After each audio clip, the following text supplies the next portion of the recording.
Olá, vamos falar sobre a data do livro de Apocalipse. Bem, geralmente a datação de livros bíblicos é um pouco difícil devido a que nós entendemos que são livros que foram escritos há bastante tempo, né? Milhares de anos, e então muitas vezes se estabelece um período de datas, né, ou um período de anos em que provavelmente aquele livro foi escrito.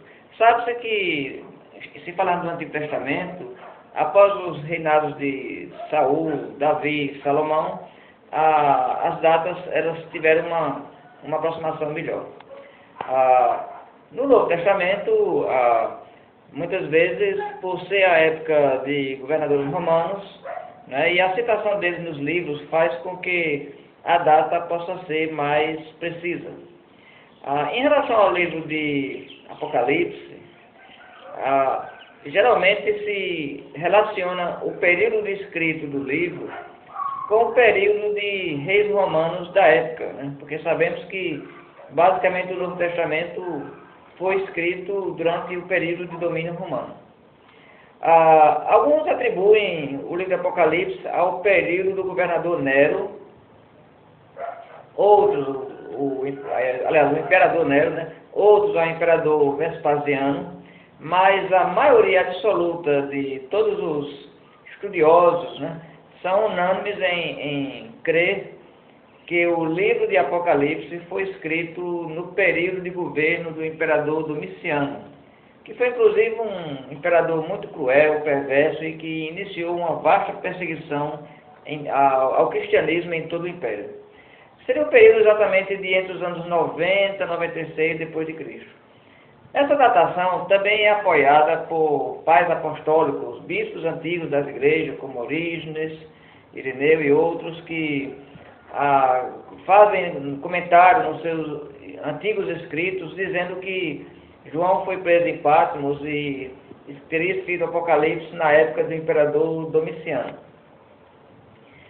Os estudos que você for ler sobre Apocalipse, inclusive da Igreja de Cristo, a maioria dos nossos professores, os nossos mestres, também vão apoiar essa datação. Eu quero dizer a vocês que eu não acredito que Apocalipse foi escrito na época de Domiciano. E as razões pelas quais eu vou discordar e apresentar a data que eu entendo, que eu encontro, se baseia não em evidências históricas, mas na evidência da própria Bíblia. As evidências históricas, é verdade, apontam para Domiciano. Mas quando nós passamos para a evidência do próprio livro de Apocalipse, parece ser um pouco diferente. Vamos ver esses aspectos. Primeiramente, eu estou aqui com a Bíblia aberta e nós sabemos que Apocalipse ele é um livro de profecias. Se é um livro de profecias, ele está profetizando coisas que vão acontecer. No início do capítulo, ele fala de coisas que em breve irão acontecer. Ele diz, inclusive, que o tempo está próximo. E isso significa que no período de escrita as coisas ainda não estavam acontecendo.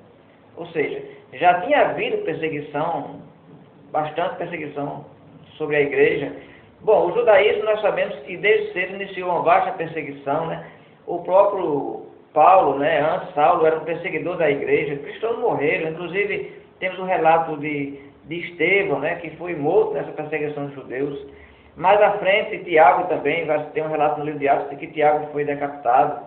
Então, sabemos que na época do imperador Nero iniciou uma feroz perseguição que se limitou ali às cercanias de Roma, mas foi uma perseguição muito cruel, e nessa perseguição, inclusive, atribui-se a morte do apóstolo Paulo, decapitado. E conta também a história que Pedro, voltando para Roma, estando em Roma, ele também teria sido crucificado de cabeça para baixo. Após a morte de Nero, cessou essa perseguição, houve uma crise no governo de Roma para suceder o império. Então, Apocalipse tem que ser escrito num período de intervalo até o início da próxima perseguição, que foi terrível, foi muito pior que a de Nero, que foi iniciada pelo imperador Domiciano. Então, se Apocalipse tivesse sido escrito na época de Domiciano, as coisas não iriam acontecer em breve. As coisas já estariam acontecendo. Agora, a evidência do Apocalipse, além dessa, que apresentamos e lemos no capítulo 17, ela é praticamente esmagadora. Porque o apóstolo João ele vai citar uma sequência de reis, e ao fazer isso, ele vai precisar exatamente o momento em que ele está escrevendo.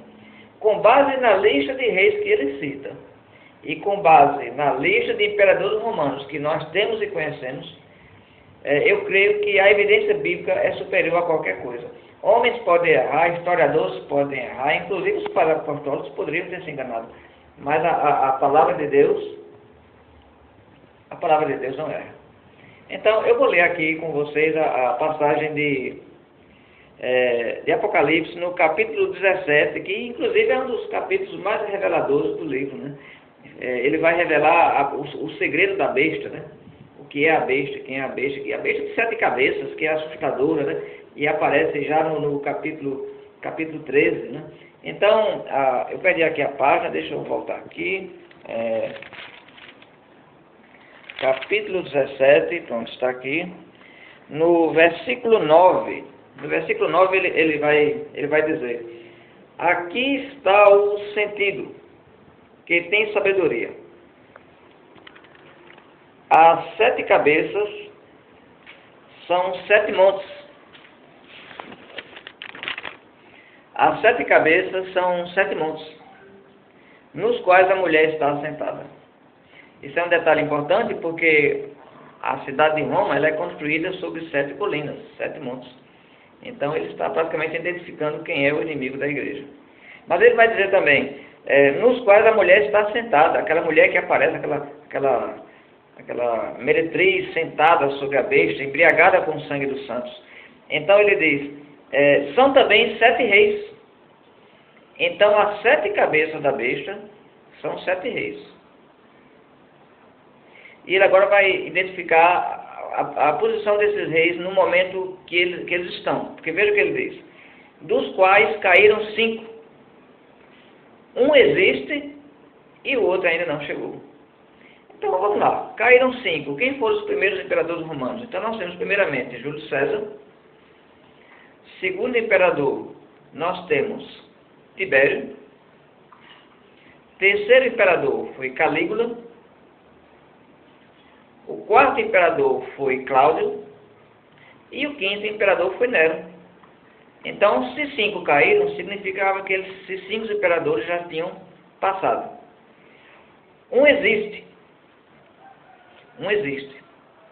Esse que existe cai melhor para a sequência, óbvio, né? Vespasiano. Embora nós tenhamos uma sequência de 3 generais que tentaram se apoderar do reino, né? Mas não foram bem sucedidos, ficaram só alguns meses, né? Tem Otto, Galba, Vitélio, né? Foram generais que tentaram tomar o reino, mas não conseguiram. Mas finalmente o reino romano foi tomado pela família de Vespasiano, e Vespasiano se tornou imperador. Ele é o 6º. Então, se caíram 5 e um existe, certamente é Vespasiano. Ele diz, e o outro ainda não chegou. E quando chegar, ele agora dá um detalhe, quando chegar vai durar pouco. Olha, depois de Vespasiano, o imperador que governou foi o seu filho Tito. Só que Tito governou apenas 2 anos. Então, realmente durou pouco. E aí ele vai precisar o momento realmente onde vai ocorrer, né? A grande perseguição, porque ele vai dizer: e a besta que ele não é ele, o 8º rei. E procede do 7 e caminha para a destruição. O 8º rei foi Domiciano. Então, de acordo com essa sequência de reis, se ele diz um existe e é o 6º imperador, e é Vespasiano, não pode ter sido escrito na época de Domiciano. Isso não combina aqui com essa sequência de capítulos. Por isso, eu creio que a Bíblia está correta.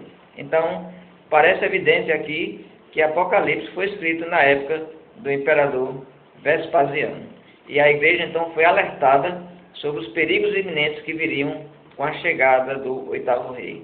E realmente o 8º rei, Domiciano, foi um imperador cruel e terrível. Então nós vamos estudar mais sobre os aspectos dessa questão histórica do livro de Apocalipse quando estivermos estudando sobre o contexto histórico. Por enquanto, a data de Apocalipse, na época de Vespasiano, seria mais ou menos os anos 70, 72, 74, depois de Cristo, que foi inclusive na época da destruição da cidade de Jerusalém. Não podemos dizer se Apocalipse foi escrito antes ou depois dessa destruição, fica difícil aí, né? Mas parece claro aqui que foi escrito sim na época do imperador Vespasiano por volta dos anos 70.